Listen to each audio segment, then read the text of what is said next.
အားလုံးပဲမင်္ဂလာပါအဲ့တော့ဒီနေ့ပြောမယ့် flash fiction လေးကတော့ဒီလအတွက်နောက်ဆုံးမြောက် flash fiction လေးဖြစ်ပါတယ်ခေါင်းစဉ်လေးကတော့ lunch lunch ဆိုတဲ့ခေါင်းစဉ်လေးပါ lunch ဆိုတဲ့ခေါင်းစဉ်လေးကိုရေးထားတဲ့သူကတော့ Karina Howard နော်သူကရေးထားတာဖြစ်ပါတယ်ဆိုတော့ဒီမှာတော့တူတူလေးပါပဲနော်အဲ့တော့ဒီတူတူလေးမှာဘယ်လိုအကြောင်းအရာမျိုးလေးတွေတွေ့ရမလဲဆိုတာတစ်ချက်ကြည့်ကြမယ် Harry fished through his bag searching for the orange jar. Do you think that's why they never sit with us? He asked his best friend Don. He stared at his lunchbox, knowing he needed to take his pills, but hating to in front of everybody. So, the first sentence, Harry fished through his bag. Fish through ဆိုတဲ့သုံးထားတဲ့အသုံးလုံးလေးပေါ့နော်ဒီဟာလေးကြည့်မယ် fish through လို့သုံးထားတယ် so fish ကိုအကုန်လုံးကငါးလို့ပဲသိထားကြတယ်ငါးဖမ်းတယ်လို့သိထားကြတယ်ဒီမှာတော့သူကမှွေနှောက်ရှာဖွေတယ်ဆိုတဲ့ပုံစံမျိုးလေးနဲ့သုံးထားတာပေါ့နော်ဒီမှာဆိုရင် okay so Harry fished through his bag session ကဘလို့ရှာတာလဲ for the orange jar သူ့ရဲ့အော်ရောင်ဘူးလေးပေါ့နော် orange jar လိမ္မော်ရောင်ဘူးလေးကိုသူကစပြီးတော့ရှာဖွေပါတယ်တဲ့မှွေနှောက်ရှာဖွေပါတယ် fish through ဆိုတဲ့စကားလေးပါ Do you think that's why they never sit with us ဒါကြောင့်လေသူတို့ငါတို့နဲ့မထိုင်တာလို့ထင်လားမင်းဘယ်လိုထင်လဲ Do you think that's why they never sit with us သူတို့ငါတို့နဲ့မထိုင်ရတဲ့အကြောင်းရင်းကဘာကြောင့်လို့မင်းထင်လဲ He asked his best friend Don သူ့တငယ်ချင်းချစ်ဆုံးတငယ်ချင်း Don ကိုမေးလိုက်တယ်He means Harry. Right? Harry ကမေးလိုက်တယ် He stared at his lunchbox. Harry ပေါ့ Harry က stared at his lunchbox. သူ့ရဲ့ lunchbox လေးကိုငေးကြည့်နေတယ်ပေါ့နော် knowing သူဘာကိုသိထားလဲဆိုရင် he needed to take his pills. pills ဆေးလုံးလေးတွေကိုပြောတာ pills လို့ရေးထားတယ် Okay, so to take his pill, but hating to in front of everybody. ဒါပေမဲ့ तू အဲ့လိုလူတွေရဲ့အရှိမစေးတောက်ပြရတာတော့ तू တအားကိုမုန်းတယ်ပေါ့နော်လူတွေရှိမှတော့ तू စေးတောက်မပြချင်ဘူး hating to in front of everybody so ဒီစာကြောင်းရဲ့အရေးသားမှာတစ်ချက်ကြည့်အောင် तू participle တွေကိုသုံးထားတာတွေကိုတွေ့လိုက်မယ် participle တော်တော်များများကိုသုံးထားတာတွေ့ပါလိမ့်မယ်ဒီ searching ဆိုတဲ့အသုံးပေါ့နော်သူရဲ့စေးအိတ်လေးကို तू ရှာတယ်စေးအိတ်လေးကို तू မှွေနောက်ရှာတာမှာ searching ဘာကိုသွားရှာနေရလဲဆိုရင် searching for the orange jar. He stared at his lunchbox, knowing သိလျက် he needed to take his pills သူစေးတောက်ရမယ်ဆိုတာစေးတောက်ဖို့လိုတယ်ဆိုတာကိုသိလျက်နော်သူရဲ့ lunchbox ကိုသူငေးနေတယ်စိတ်မတောက်ပဲနဲ့ but hating to in front of everybody လူတွေရဲ့ရှေ့မှာစေးတောက်ရတာကိုသူမုန်းတယ်ပေါ့နော်မတောက်ချင်ဘူးပေါ့ okay I guess don't shrug shrug shrug shrug ဆိုတာပခုံးကိုဒီ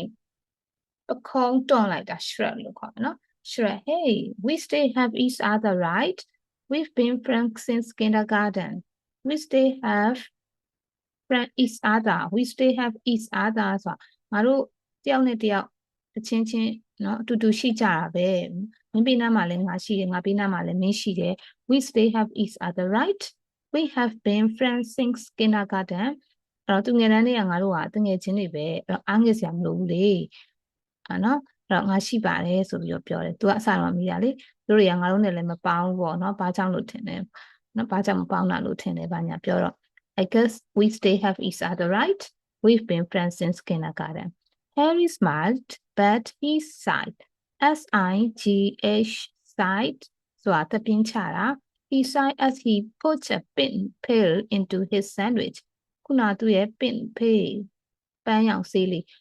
လုံးလေးတွေကို into his sandwich the sandwich tuna sandwich လေးတွေကို push လုပ်လိုက်တယ်ဆိုတော့ထည့်လိုက်တယ်ပေါ့နော်အဲ့ဒါလေးတွေကိုသူမြုပ်လိုက်တယ်ပေါ့ဆေးလုံးလေးတွေကို sandwich လေးတွေကိုမြုပ်လိုက်တယ် every Friday အဲ့တော့သူတောက်ကြနေတိုင်းမှာ tuna sandwich လေးကိုစားရတယ်ပေါ့နော်တောက်ကြနေတိုင်းမှာသူဆေးလုံးလေးကိုတောက်ရတယ်လို့လည်းပြောတာပေါ့သူသပင်းချရင်းနဲ့ဆေးလုံးလေးတွေကို tuna sandwich လေးကိုထည့်ပြီးတော့သူပြုံးလိုက်ပါတယ်တဲ့ and then okay Dawn saw Harry was stay upset သူတငယ်ချင်း Dawn ကသူဘာကိုတွေ့လိုက်လဲဆို Harry was stay upset Harry ကတော့တိတ်ပြီးတော့စိတ်အဆင်မပြေသေးဘူး upset ဖြစ်နေတော့ဆိုတာကိုသိလိုက်တော့ so he told a joke သူဟာတာလေးတစ်ခုပြောလိုက်တယ် the other kids watched Harry laugh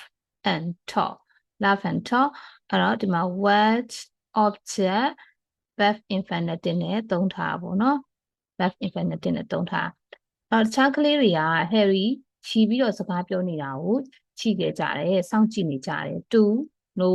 one to no one သူ့ဘေးနားမှာဘယ်သူမှလည်းမရှိဘဲနဲ့သူကချီပြီးတော့စကားတွေပြောနေတာကိုကြည့်ခဲ့ကြပါတယ် so ဒီပုံမြင်လေးကတော့ဒီလောက်ပါပဲအဲ့တော့ဒီမှာဘာကိုတွေ့ရလဲဆိုရင်ကလေးလေးကတကယ်တော့သူတယောက်တည်းစကားတွေပြောနေတာပေါ့နော်သူကဆေးလေးတွေလည်းတောက်နေရတယ်ဒီဆေးတွေတောက်နေရဆိုရင်သူ့မှာဒီတယောက်တည်းဒီယောဂပေါ့နော်ဒီယောဂဖြစ်နေတယ်စိတ်တကြလည်းဖြစ်ချင်းဖြစ်မဲ့တယောက်တည်းစကားတွေထဲနဲ့ပြောနေတဲ့အတွက်သူက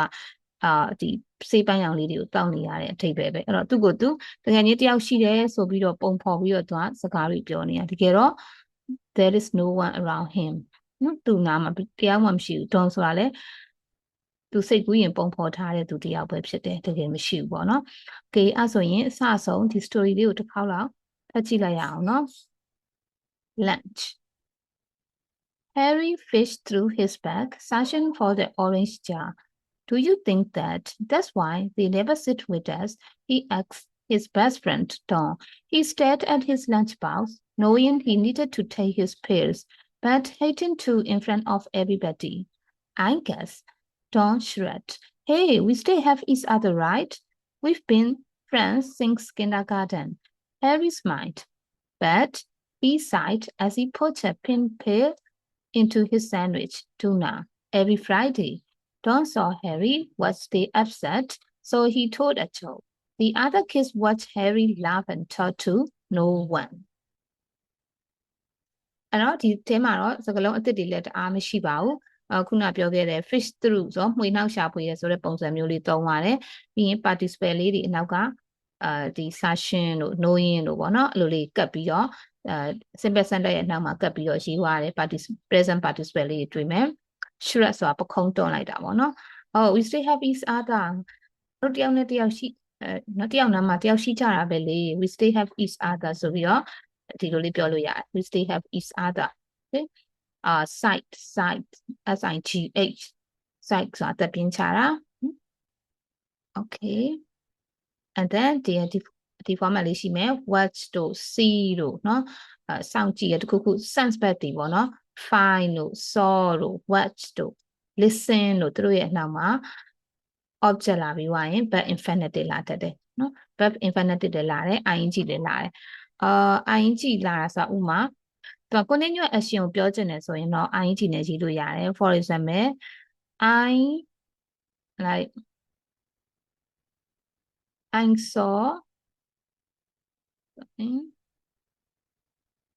I saw my friend เนาะတငယ်ချင်းကိုတွေ့တယ်အဲ့တငယ်ချင်းကတခုခုမှဈေးဝယ်နေတယ်လို့ပြောချင်တယ် buying in the market so အဲ့လိုပြောလိုက်မယ်ဆိုရင် buying လို့သုံးထားတာပေါ့နော်ဒီမှာ buying လို့သုံးထားတဲ့အတွက်ဒါဒီ